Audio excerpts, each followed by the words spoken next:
రా బాగా పొద్దుపోయింది, ఇంటికి వెళ్ళాలంటే భయంగా ఉంది అని చేత మేడ మీద ఈ రోజు ఇక్కడే పడుకుంటానని అమ్మగారితో చెప్పి నువ్వు మేడ మీదకి వెళ్ళి పడుకో, నేను నెమ్మదిగా పాక్కుంటా వస్తాను, సరేనా? అమ్మగారికి అనుమానం రాకుండా నేను బయటికి వెళ్ళి అడుగు మీద కూర్చుంటాను. నువ్వు నా కోసం ఇప్పుడు చూస్తూ ఉంటావుగా నా చిలక్క.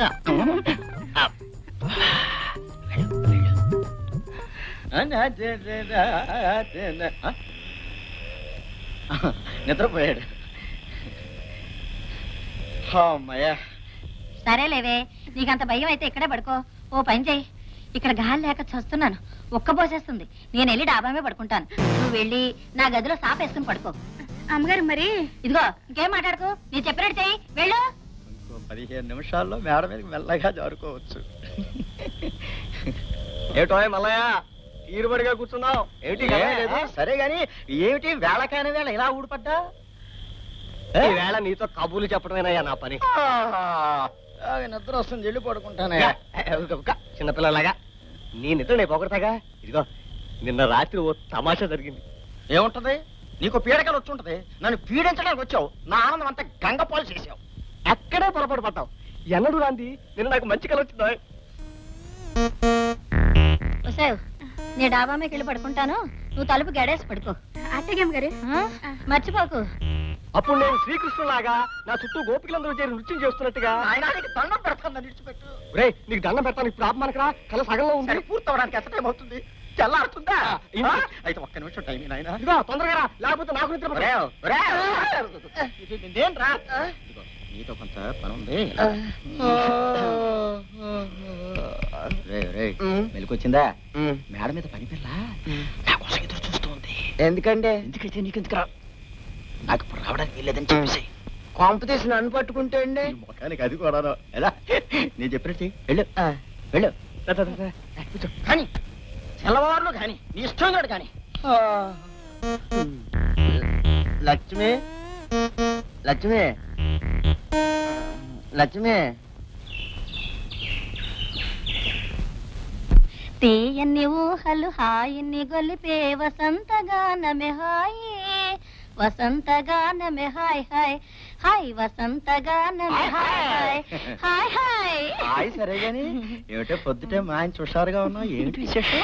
ఏమి తెలియనట్టు అడుగుతారే, రాత్రి అంతా అల్లరి చేసి. అల్లరా? ఏమిటి నువ్వు అనేది? అర్ధరాత్రి డాబా మీదకి వచ్చి మీరు నన్ను నిద్ర లేపి చేశారుగా చిలిపి పనులు. రాత్రి డాబా మీద నిన్నెవరు పడుకోమన్నారే? రాత్రి ఒక్కబోసినట్లుంటే పని పిల్లని నా గదిలో పడుకోమని నేను వెళ్ళి డాబామే పడుకున్నా. రాత్రి మీరు వచ్చి జాతర ఊరుకో, నేను రావడం ఏమిటి, జాతర చేయడం ఏమిటి? రాత్రి తెలవాలి ఆ కారణంతో కాపురం చేస్తాను, నా కొంప మురిగిపోయింది. దేవుడా దేవుడా. ఏమైందండి? ఎందుకు ఎడుతున్నారు? ఏమీ తెలియనట్టు అడుగుతున్నాను. కొట్టద్దండి అయ్యారు, నన్ను కొట్టద్దండి అయ్యారు, మీరే కదండి నన్ను నవ్వమి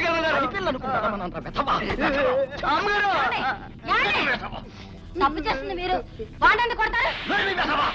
తప్పు చేసింది వాడు. రాత్రి డాబా మీదకి వచ్చి నిన్ను వాడు నిన్ను అయ్యబాబా నోడుతాడు చెప్పలేదు. ఈ విషయం మీకు తెలియపరచడానికి ఇలా అబద్ధం చెప్పాను. పెళ్ళాం కళ్ళు కప్పి తప్పుడు పనులు చేసే మీలాంటి మగాళ్ళకి పెళ్ళామే తప్పుడు పనులు చేసిందంటే ఎంత బాధపడతారో తెలియచేయడానికి ఇలా చెప్పాను. నిజానికి వీడు పనిపిల్ల నేను కలిసాడి నాటకమే ఇది. ఇప్పటికైనా మీకు బుద్ధి వచ్చిందా? అవునా? నాటకమా? ఇదంతా నాటకమా? నిజమా? నిజమేనండి. ఎప్పుడు చేయలే.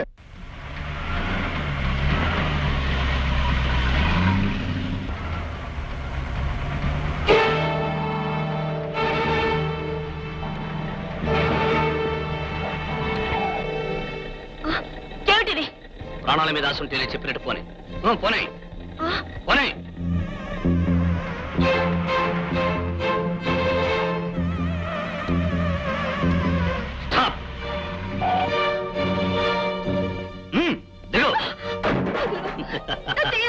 ప్రాణానికి ప్రాణం తీయడం, దెబ్బకు దెబ్బ తీయడం నా లక్ష్యం.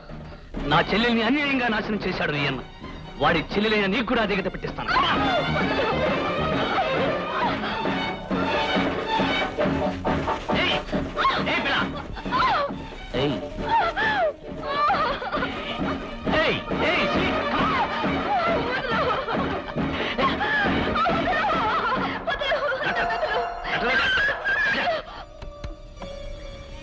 నేను నీ అన్నలాంటి పశువులు మాత్రం కాదు.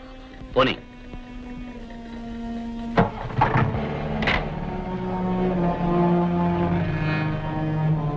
అప్ చేయి. దిగు. దిగమంటుంటే. ఊరుకో బాబు, ఊరుకో బావా, బాబు. నా మనవడికి జ్వరం తగ్గలేదు బాబు. పొద్దున్న నుంచి ఒకటే ఏడుపు. కంగారు పడకవా, డాక్టర్ గారిని తీసుకొచ్చాను.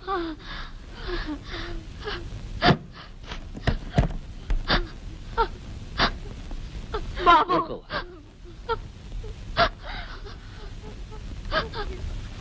మరేం పర్వాలేదు. ఇదేం ప్రమాదకరమైన జ్వరం కాదు, సంధి జ్వరం. ఒక ఇంజెక్షన్ ఇస్తానో తగ్గిపోతుంది.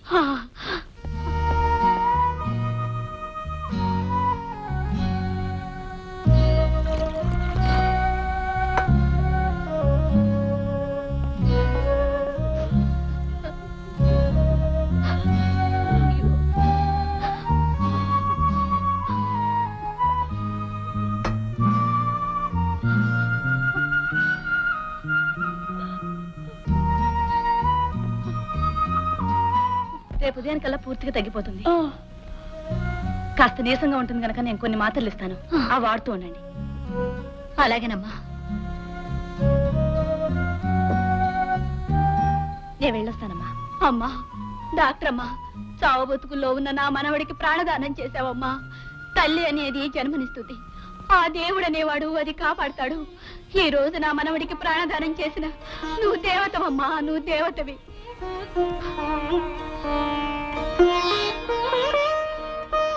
డాక్టర్ రోజా, విన్నారుగా ఎంతమంది మనసారా నిన్ను దేవతని పొగుడుతున్నారు.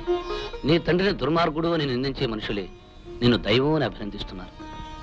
అందుకే ఆ తండ్రి కూతురుగా కాక, డబ్బుకి వైద్యాన్ని నమ్ముకునే డాక్టరుగా కాక, పేదలకి పాటుపడే ఒక మనసున్న డాక్టర్గా బ్రతకడం నేర్చుకోండి.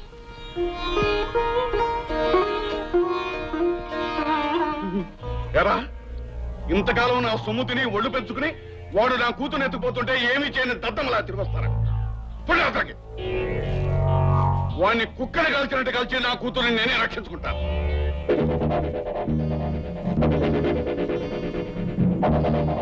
వచ్చేసావమ్మా? వాడు నిన్ను అతకాయించి నీ జీపెక్కి నిన్ను తీసుకువెళ్ళాడని కానీ ఏం చేస్తాడోనని కంగారు పడిపోతున్నానమ్మా. కంగారు పడవలసినంత ప్రమాదకరమైన మనిషి కాదు నాన్న అతను. రోజా, అవును నాన్న, అతను అలాంటి వాడైతే నేను ఇంటికి తిరిగి వచ్చేదాన్నే కాను. నన్ను ఓ పేదవాళ్ళ ఇంటికి తీసుకెళ్లి చావు బ్రతుకుల్లో ఉన్న ఒక పసిబిడ్డ ప్రాణాలు కాపాడేటట్టు చేశాడు. పైగా అతను ఏమన్నాడో తెలుసా నాన్న? తను శేషగిరి అన్నయ్య లాంటి దుర్మార్గుణ్ణి మాత్రం కాదన్నాడు. నాకది నిజమని కూడా అర్థమైంది.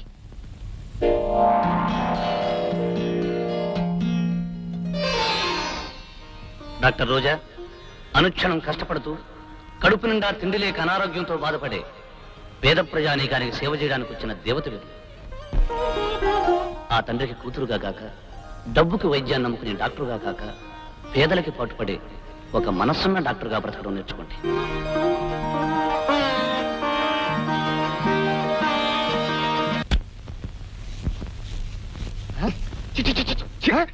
ఏమిటండి ఇది? ఏదో ముష్టివాళ్ళ మహాసభ జరుగుతున్నట్టు పైసాధికారులు వెళ్ళి వాళ్ళందరూ ఇక్కడ చేరారు. కొంపదీసి అమ్మాయి గారు డబ్బు తీసుకోకుండా వైద్యం చేస్తున్నారా ఏమిటి? పసిపిల్లదైనా తెలియజేస్తుందేమో కానీ నేను వెళ్ళి మందలిస్తాను. ముందు వీళ్ళందరినీ బయట తరివి. మీకేమీ ఇచ్చుకోలేని పెద్దన్నమ్మా. నేను వైద్యం చేసేది మీ ఆరోగ్యం కోసం, కానీ మీరు నాకేదో ఇచ్చుకోవాలని కాదు. వెళ్ళొస్తానమ్మా. మంచిది. నోరు ముయ్యవే ముసల్దా. ఉచితంగా వైద్యం చేసుకుని నోటితో 2 ముక్కలు చెప్పి వెళ్ళిపోదాం అనుకున్నావా? ఓతలకి ఏమిటి నాన్న ఈ దారుణం? అది కాదమ్మా, నువ్వు చిన్నపిల్లవే, నీకేమీ తెలీదు. ఇలా డబ్బు లేని వాళ్ళకి వైద్యం చేస్తూ పోతే మనకు రాబడే ఉంటుంది. రాబడి ఆలోచించడానికి, లాభం ఏమిటని చూసుకోవడానికి ఇదేం వ్యాపారం కాదు, వైద్యం. రోజా, ఖచ్చితంగా చెప్తున్నాను, ఈ ఆసుపత్రిలో ముష్టి వాళ్ళందరికీ వైద్యం చేయడానికి వీల్లేదు. డబ్బున్న వాళ్ళకి, డబ్బిచ్చే వాళ్ళకి మాత్రమే వైద్యం చేయాలి. అదే నా నిర్ణయం. ఆలోచించు.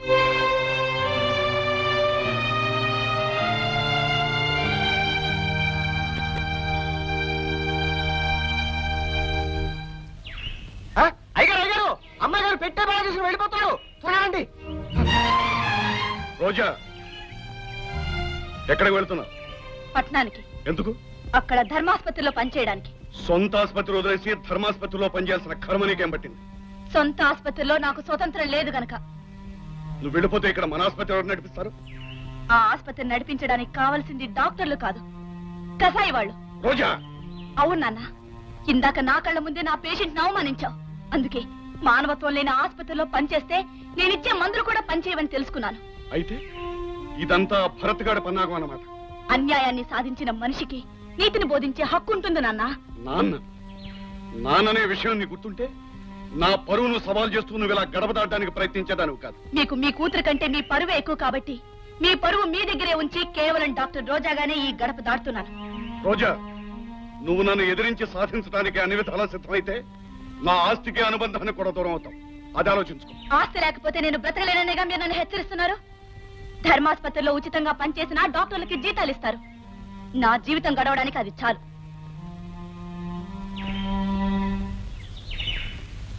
అయ్యగారు, అమ్మాయి గారు కొంతకాలం పాటు మన నుంచి దూరంగా ఉండడమే మంచిది. ఎందుకంటే తమరిని మాత్రం ఎదిరించే శక్తి ఆ భరత్ గాడి వల్లే వచ్చింది. ఆమె ఇక్కడే ఉంటే ఖచ్చితంగా వాడి మాటలు విని మరింత మారిపోతుంది. అందుకని ప్రస్తుతానికి వెళ్ళటమే మంచిది. భరత్ భరత్ ఏమిట్రా త్యాగు, ఏమైంది? డాక్టర్ అమ్మ వాళ్ళ నాన్నతో గొడవపడి పట్టణం వెళ్ళిపోతుందంట. అలాగా? హే రాముడు భీముడు, పద. హే! హే! హే! రాముడు భీముడు త్వరగా. డాక్టర్ రోజా వెళ్ళిపోతున్నారా? అవును, నేను ఈ ఊళ్ళో ఎందుకు ఉండాలి, ఎవరి కోసం ఉండాలి? మీరిచ్చే మందు కోసం, మీరు చేసే వైద్యం కోసం, గుండెల్లో ఆశల్ని కళ్ళల్లో ప్రాణాల్ని నిలుపుకుని మీ దగ్గరకు వచ్చే పేదవాళ్ళ కోసం ఉండాలి. అవును రోజా, మీ చదువు మీ శక్తి ఈ ఊరి పేద ప్రజలకు ఉపయోగపడాలి. మీకు ఇక్కడ ఏ లోటు రాకుండా చూసుకునే బాధ్యత నాది. నాతో రండి ప్లీజ్.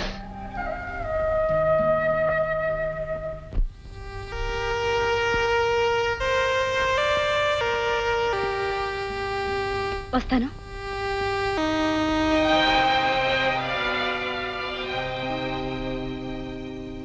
రోజా, ఏమిటి నువ్వు చేస్తున్న పని? డాక్టర్ గా నేను చేయాల్సిన పని. సరే, ఇంటికి వెళదాం పద. ఆ ఇంట్లో నేను అడుగు పెట్టను. పోనీ హాస్పిటల్కి వచ్చి వైద్యం చేయి. అది డబ్బున్న వాళ్ళ ఆసుపత్రి. అక్కడ డబ్బు కోసం వైద్యం చేయడం కంటే పేదవాళ్ళకి వైద్యం చేయడంలో ఎంతో ఆనందం ఉంది. వైద్యంతో పాటు మాట కూడా నేర్చావన్నమాట. నిన్ను బలవంతాన్ని ఇచ్చుకెళ్తాను. ఏం చేస్తావో చూస్తాను. ఆగు నాన్న, నేనిప్పుడు మేజర్ని. నా ఇష్టాలు నావి. నన్ను ఆజ్ఞాపించే హక్కు అధికారం మీకు లేదు. పదరాముడు.